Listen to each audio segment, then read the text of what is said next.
Hi everybody, Fred Eckert with Chicago Title. A lot of people ask me about tax sales, buying tax defaulted property because people have defaulted on their taxes. So I'm going to give you a little primer on this. This is going to apply primarily to Southern California. However, what I'm going to say will apply probably throughout most of the country, but you need to check your own county, check with your county tax assessor, recorder, clerk, or tax collector, and go on the web, take a look at it there. But I will say this is the biggest key for all of this is caveat emptor, let the buyer beware.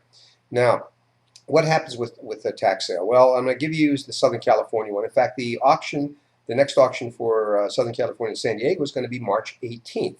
And you want to check your own to make sure that you know what the dates and so forth are. Plenty of information is available at the San Diego site, which is sdtreas, T-R-E-A-S, tax.com. You take a look at it and you find the information, the property list, and so forth. So what happens in one of these? Well, in California, a borrower has until 5 p.m. on the last working day prior to the sale to redeem the property. And what they have to do is, if they're going to try to redeem it, they have to pay the back taxes, and they also have to pay the cost of the sale. They can do that basically with cash or a cashier's check or a money order or traveler's checks. They can't just give a regular check at that point if it's within 30 days. If it's outside of 30 days, they can use a regular check. Now, what does that mean to you? Could you go down and bid in these properties? Yes, but I'm going to go back to the idea of caveat emptor. Take a careful look, whatever state you're in, whatever county you're in, take a look at the property.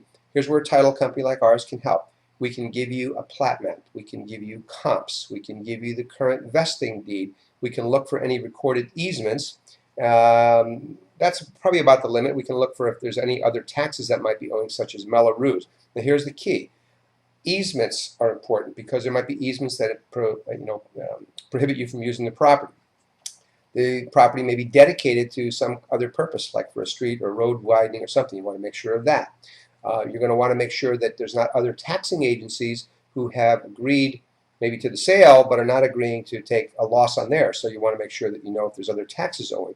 Mello-Roos comes to, for example, in California we have Mello-Roos, might be a possibility in other parts of the country also. So take a look at all of that. So can you bid on the property? Yes. What happens when you get the property? Will title insure that? Well, what we'll do is after 1 year, the reason for that 1 year, even though the right of redemption for the borrower in California expires, as I mentioned, just prior to the sale, the reason for that 1 year is there have been cases where borrowers have successfully claimed that they weren't notified, they didn't know, that something was an error, and in those cases, those have been overturned. So that's why the 1 year.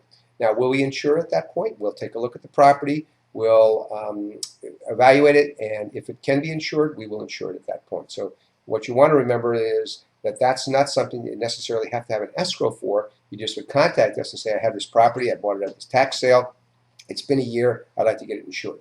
And I think that's a great way to do it. You want to have property with title insurance. I think in most, you'll see now with the foreclosure situation we have, a lot of emphasis was put on title companies, and in fact the strength of title companies. And Chicago Title, we are the largest in the nation.